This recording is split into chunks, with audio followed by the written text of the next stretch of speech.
Hello. So today is September 8th, 2024, and I don't know if anybody will ever see this video. I don't know if I'll ever post it or anything I will ever do to it, or with it, I guess. But I am sitting in my hammock in the backyard. Our precious, precious little guy is asleep, and my amazing husband is downstairs. And I am just taking a second. It is a Sunday night, and this last week was rough. It was a rough one. And I haven't been recording videos or anything, and anything I do usually post or say is positive, and because it is usually positive. And man, parenting our precious little guy is amazing. We love Levi so much, and the choice to bring him into our home was the biggest gift God has ever given us. And there are no regrets. There are no second thoughts. He'll be with us as long as God allows. And most weeks are incredible. I rejoice at every look. I rejoice at every word. Everything. All of it. All of it. But this last week we started a hybrid school. We're homeschooling him, and this was our first week. And we're also starting at a farm. We're doing a full-on agribusiness and equestrian program that's set up for both neurotypical as well as neurodivergent kids. And I guess since this is my first video, I should probably say that Levi has level 3, what's considered level 3 nonverbal autism. He also has fetal alcohol syndrome and pica, and there's a list. There's a long list.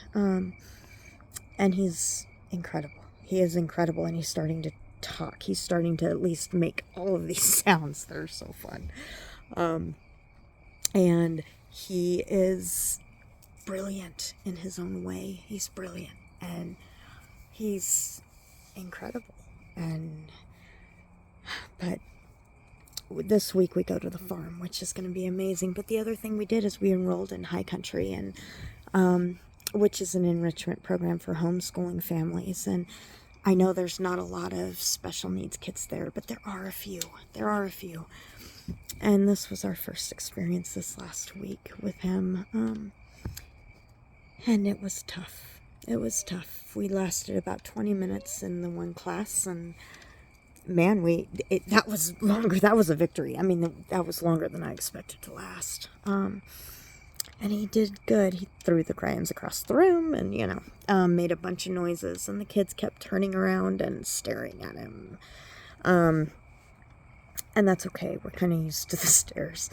Any other special needs moms that ever may see this, if I do ever post it, understand. You gotta get thick skin, and you gotta get used to the stares, because everybody's gonna stare at you.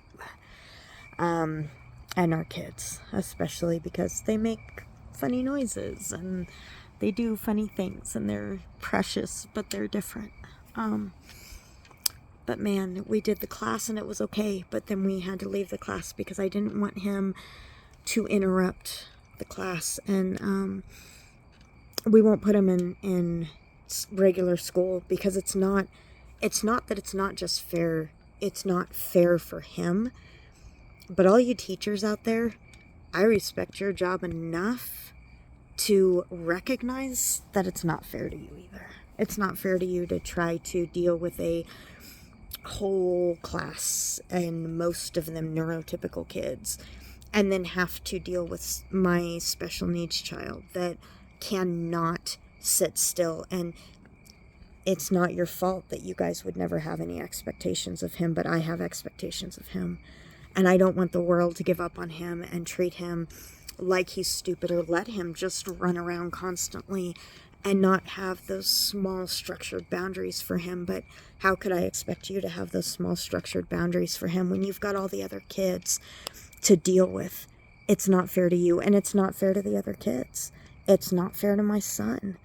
And with all of that in mind for us personally, and it was a personal decision, we are choosing to homeschool him, but get him in enrichment programs because he needs to be around other kids. But then I saw the playground. So let's get on with last week. We do the class. He does good. We're making it. We're managing. And I was like, wow, 20 minutes was way more than I expected for the first time. So, hey, cool victory. Victory for us. And then we went to the playground.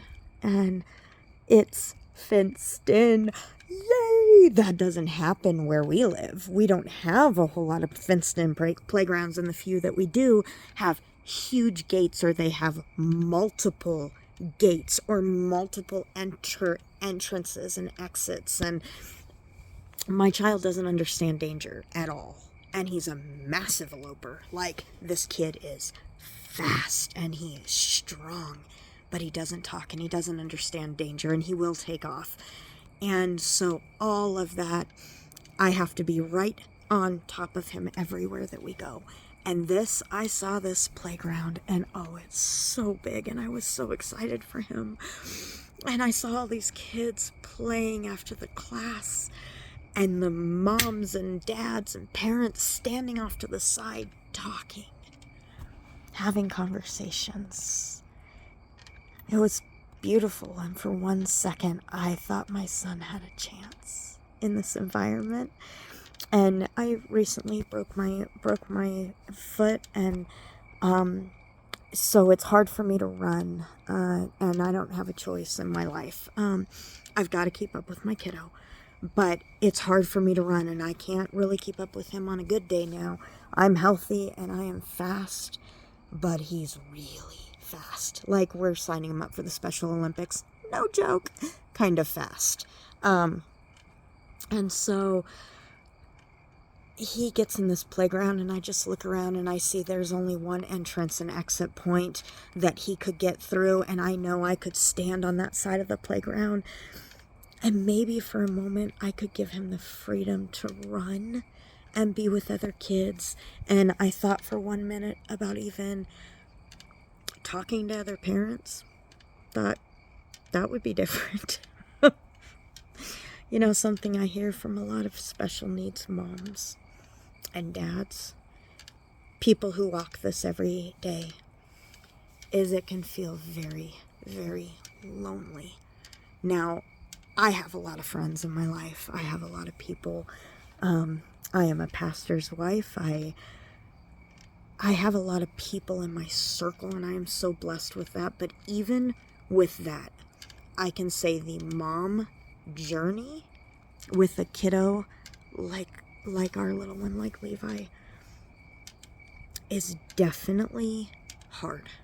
It's definitely got lonely moments where man, I wouldn't trade it. I wouldn't trade it. But it's got to come with some thick skin. And you can't divulge into those lonely or sad places. Those sad places, not because of our kids and what we're missing out on, but at least for me personally, it's the thought of what he may never get to experience at right now. He's over 5.5 years old. So far, he's not showing any signs of being able to be potty trained in any way. He's, learning some new words, but receptive identification or understanding what he is saying or is being said to him isn't there.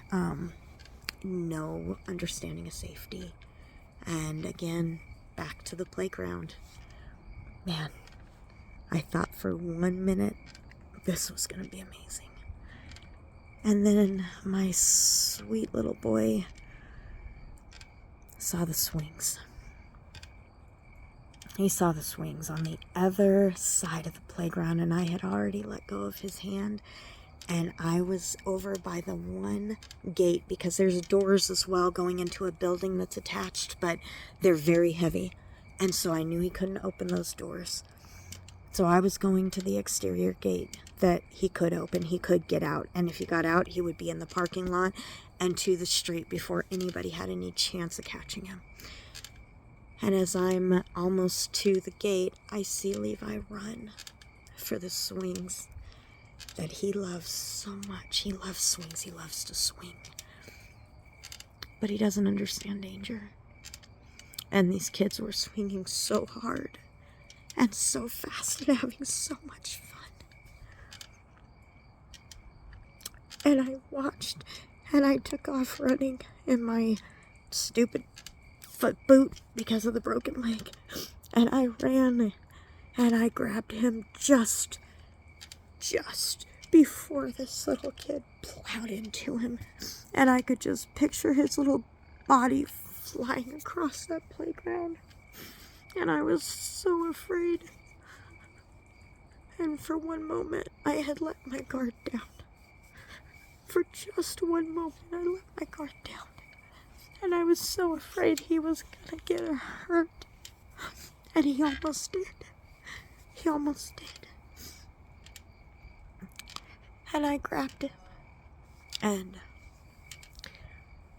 it was okay. It was okay. I got him.